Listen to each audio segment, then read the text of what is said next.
Hai semua, Assalamualaikum dan salam sejahtera. Bertemu lagi di Ayung's Kitchen. Jangan lupa subscribe, like dan share ya. Untuk resepi kali ini, Ayung nak sharekan cara-cara untuk membuat jagung susu cheese barrel yang amat sedap sekali.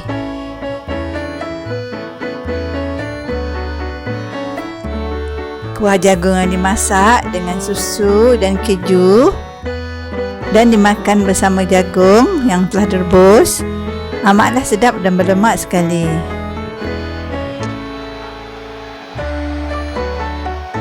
Jom kita mula masak. Bahan-bahan yang diperlukan: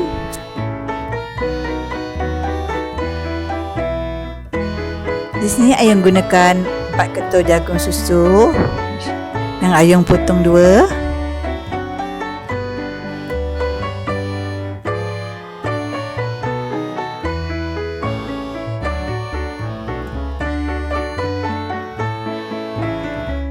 Dua sudu besar mentega,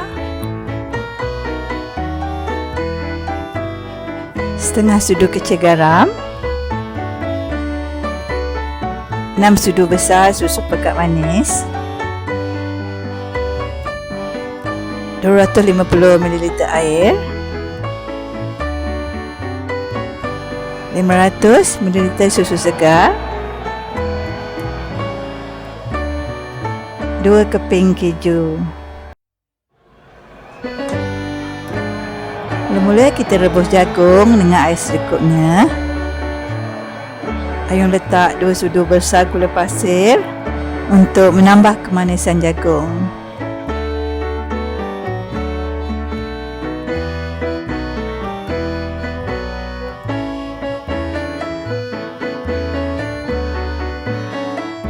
Rebus jagung dalam masa anggaran 10 ke 15 minit. Bila jagung dah masak, kita boleh angkat dan toskan.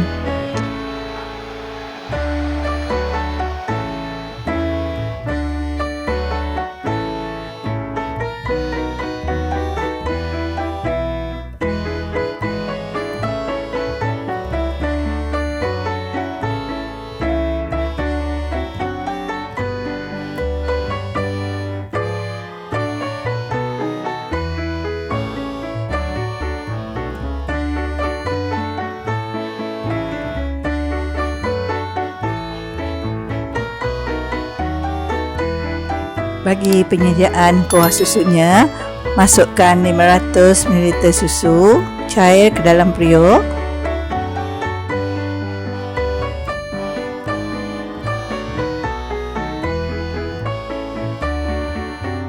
Masukkan lebih kurang 6 sudu besar susu pekat manis. Manisnya bergantung pada selera masing-masing. Kalau suka lebih manis, letak lebih susu pekat. Lebih kurang setengah sudu kecil garam. Masak di atas api sederhana sehingga mendidih. Apabila mendidih, masukkan 2 sudu besar mentega.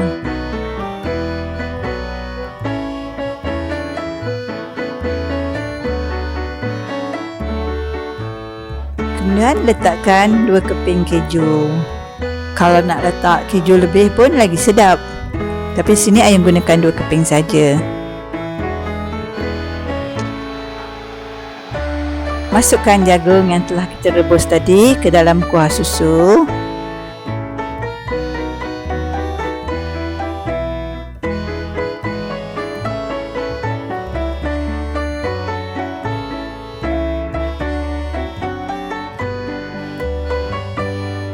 Balik-balikkan dia. Biarkan dia merenyah seketika sehingga betul-betul sebati.